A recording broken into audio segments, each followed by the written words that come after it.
Hi, I'm allowed to talk, and today's show I want to talk about Shot Through the Heart. Okay, there's a song by Bon Jovi, Shot Through the Heart, and I tried singing some of it today. It's not an easy song to sing, and I danced to some of the music a little bit, but I like to sing, dance, make music, and have fun as much as possible, keep peace as much as possible. It's hard to keep peace, even with people that are, maybe they were your best friend for a long time, but things just happen, and it's a give and take relationship. And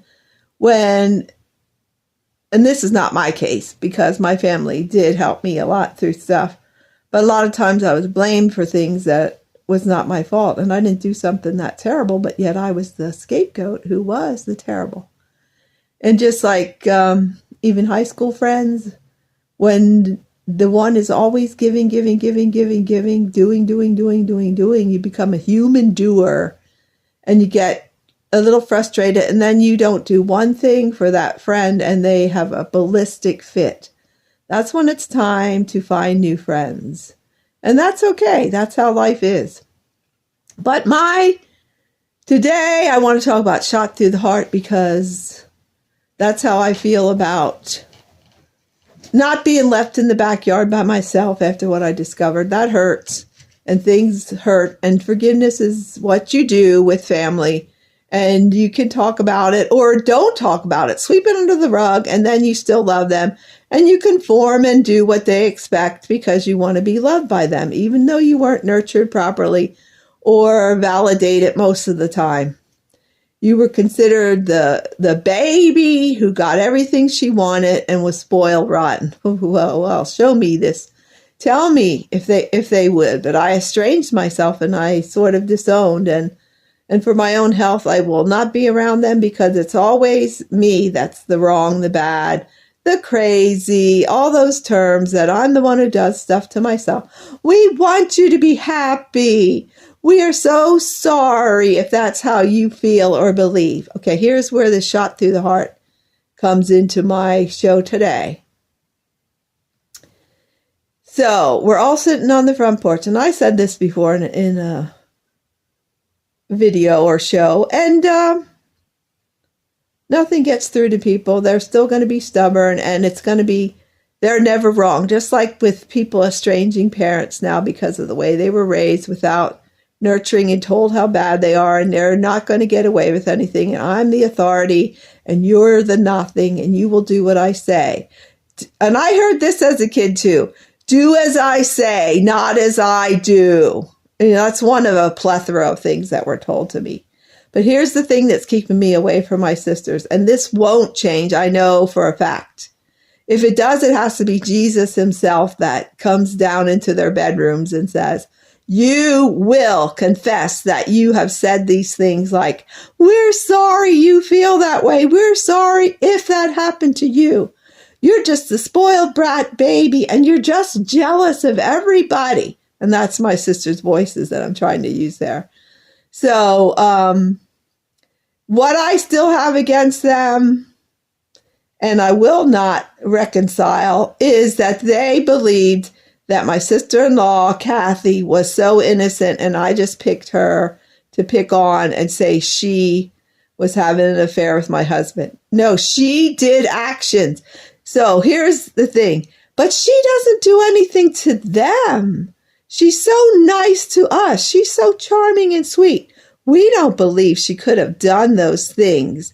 So yeah, I didn't either. That's why I thought it had to be an affair with her, following my husband around, doing bizarre things. I'm not going to go into detail, like buying a bathing suit like I bought after I told her Tim picked it out, which, he liked it. So, of course, I was exaggerating that my husband picked it out. But who knew she was going to go and come swimming at our house to our 18-foot above ground round pool and have the same exact bathing suit as me. It's just so many little things, like saying she wanted to go with us on our second honeymoon and showing up bizarrely at times when I never thought she'd be coming to our house. She would always announce or call or say, I'm coming over on Wednesday night or whatever, when we saw her at church on Sunday. And her actions caused me to think of my childhood, when all the infidelity with my two brothers and my sister it's a long, long, long drawn out. Watch my other videos if you don't understand what I'm trying to say. But what she did to me was cruel and heartless, to do actions that would make someone like me, who's seriously very jealous, I'm better now, much better, but not 100%. Who's 100%? Tell me if you are, then you're the liar, because nobody's 100% with their mental health. We all have issues, something, if it's even just being claustrophobic in an elevator when there's lots of people in it, just something. We all have something.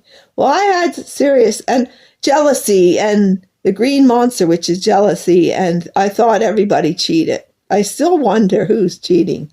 Like that song, who's cheating who? Who's being true? Who don't even care anymore? Makes you wonder who's doing right by someone tonight, and whose car is parked next door. I know that was bad singing, but I love singing. I love singing. I try all kinds of songs.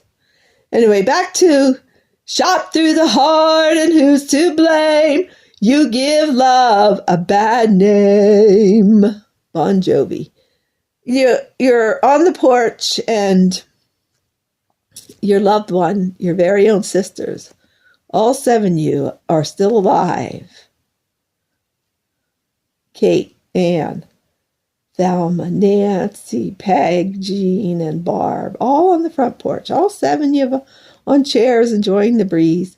And a person drives by and shoots Kate right in the heart. Shot Kate in the heart. That's me, Kate. And you all just look and say, oh, well, they didn't shoot me. They didn't hurt me. So whatever, who cares? That's how I feel. Oh, and laugh out loud about it. But it's the truth. Just because she didn't do something horrible to you, and I believed it was an affair, and you can't believe that Tim would ever have an affair or want to meet someone with his boat at Blue Marsh, or how it all added up to look like that. And my gut feeling was, I struggle with that to this day. He said he didn't touch her. He didn't do anything. Well, were they planning to start something? I don't know, because that's how it looked. She is evil, and she did those things. I told her for years, 5, 6 years that we were close. I made little flower girl dresses for her wedding, 3 of them. So the 3 younger ones, not the babies, not Julie and Arlie, but the other 3, Misty, Jenny, and Angie, could be in her wedding with the little purple lacy dresses. And when I said something she didn't like about her babysitting arrangement, why her babysitter had to quit, she attacked me right after that with all the things that she knew would destroy me, would shred me. And my own sisters wouldn't side with me. I was shot through the heart, and they're just going to let it go because I bring up all the things from our childhood when I was 14 and Ann was 16. And she wouldn't let me go with her because she was meeting her friends, which was a lie. And I'm the bad one for putting scripture on the bed. So they don't care if I'm dead tomorrow. They just don't want to admit or say they did anything wrong, and that by not siding with their own flesh and blood about the hurt that Kathy did to me. And she said at our meeting with the preacher from our church at the time, Reverend Schaefer, John Schaefer, who died a couple years back, and the church even closed down because they couldn't keep it open. I don't know what all went on with that. And her husband laughing at me, saying there's no way that his brother and his wife did anything. It happens all the time. I saw it in growing up at age 7 to 12. Cheaters, cheaters, cheaters. My older brother Ken's wife, Darlene, was a sex addict. She slept with anybody who looked at her funny. But I'm not supposed to have any issues. I raised myself, apparently, and I did all this to myself. And they say they didn't side with anyone. They didn't want to be in the middle. But guess what? They were in the middle. Oh, if you weren't in the middle of this, then whose side were you on? The charmer, the one who shot me dead on the porch. And they say, as long as she didn't shoot me, I'm okay. That's why I'm estranged from them. And if they don't want to support me, I want nothing to do with them. Yes, there's only 2 left yet. besides me, Kate. There's Anne, who's a year and 5 months older, and Nancy, who's 9 years older than me, and probably drug me up the steps when I was 18 months old. She was 10. And I remember a 10-year-old dragging me around the house and up the steps. And who watched me? My mom went back to work the next day after she came home from the hospital having me. Her milk was drying up. I was probably screaming to eat food, but I wasn't getting any. Is that my fault? I guess it was. Apparently, I did it to myself. And I laid on my grandma's day bed because she babysat me. And then my sister Anne, a year and 6 months older, was already running around and could do things on her own. And she was always at Uncle Lamar's, and she got to go with Aunt Peg, and I was told I was too young every single year that they went bowling. And the one year when I finally was old enough, 12 or 13, finally, my mom said, you could go with, I'll give you some money, which the problem probably was there was no money. But how do I know that? As a kid, I'm just told, you can't go. You're still too young. So I act like a dork. I'm trying not to swear and get too angry. I act like a dork at the bowling alley up in Myerstown because I'm like, hey, you say I'm so bad, I'm going to be bad. This is what you seem to like. If I'm bad, went in with my sister Nancy to where she babysat in town near Lehman or Wideman Street or wherever that row house was she babysat at. And I was told, you will never come back because she told me how good Anne was the day before and how bad I am. And she didn't say, if you do this again, or I'm going to give you another chance or 2, 3 strikes and you're out like I did with my kids. No, you will never, ever come back here with me again. It was my childhood that made me so jealous and afraid of infidelity, afraid of an affair. And my sister-in-law, Kathy, that's 7 years younger than me, married to my husband's youngest brother, who passed away about 4 years ago at age 60. She didn't like what I said. And the last thing she said to me at our meeting with Reverend Schaefer was, because I insisted, you did this, you did this, you said this, you said that, you did this, you did this, you did this, you said this, you did this at Sunday school at church.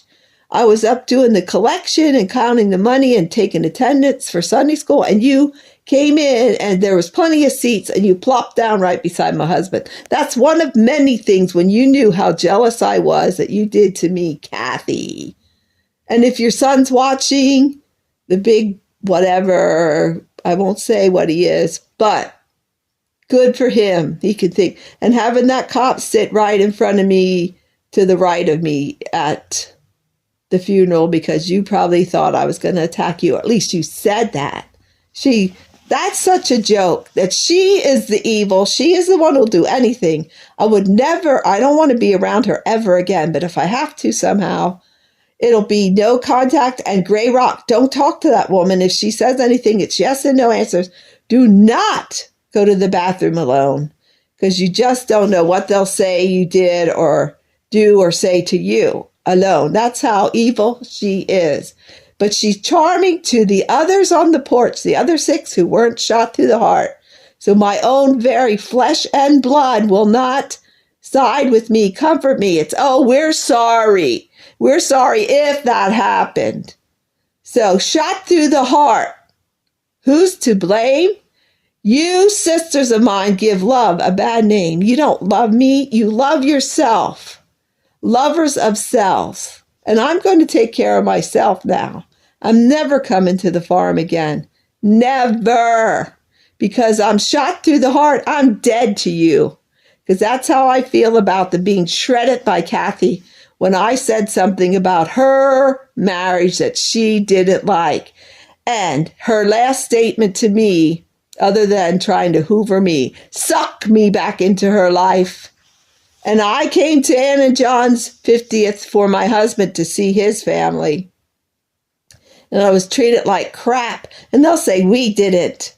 Although I was snapped at. Well, it's my birthday. It's me to decide. But after Nancy told me over and over that she's planning a cruise. But no, it's just me. It's always just me all the time. So shot through the heart. That's where I'm staying, away from them. They make no mistakes. They do nothing wrong. And I am done totally with my own flesh and blood that scapegoated me a lot as a child and a teenager. And then and trying to say, I am a goody two-shoes. I do it all right. Even though I made that big mistake, it's still you who taped scripture on my bed about fornication. One little scripture, one verse from, I don't know if it's from Matthew, Mark, Luke, or John. I'm not sure anymore, but my mom took it out on me. She thought I was safe. You don't have any trials. You have no troubles. Look, the world is burning, Kate. So the match that burned your finger is nothing. Your finger is nothing, nothing, nothing. You cut your finger. Look, there's people who cut their wrists. So you hurt yourself. Oh, you rode your bike off the porch and your knees are all bloody. It doesn't matter because there's people who broke their arm riding their tricycle off the porch. You just have no problems. You are nobody, nothing. No validation for you. Oh, we bought you a parasol and a little umbrella and a dress alike. I got you dresses alike. Give me a break. You know, I'm done with this family who doesn't care that I was shot through the heart. And they don't want to be the middle, but they are. Oh, I guess they're not in the middle. They sided with the charming, narcissistic, cruel person who the last thing she said to me was, even if I said and did those things, it's not my fault that your marriage is so bad. Thanks, family, the two that are still living, Nancy and Ann, for siding with your own flesh and blood sister. I know what you think of me. We're so sorry that you feel that way. We want you to be happy. I'm going to end it here. So just keep singing, dancing, making music, and having fun as much as possible. And keep peace as much as possible. And care for yourself and love yourself.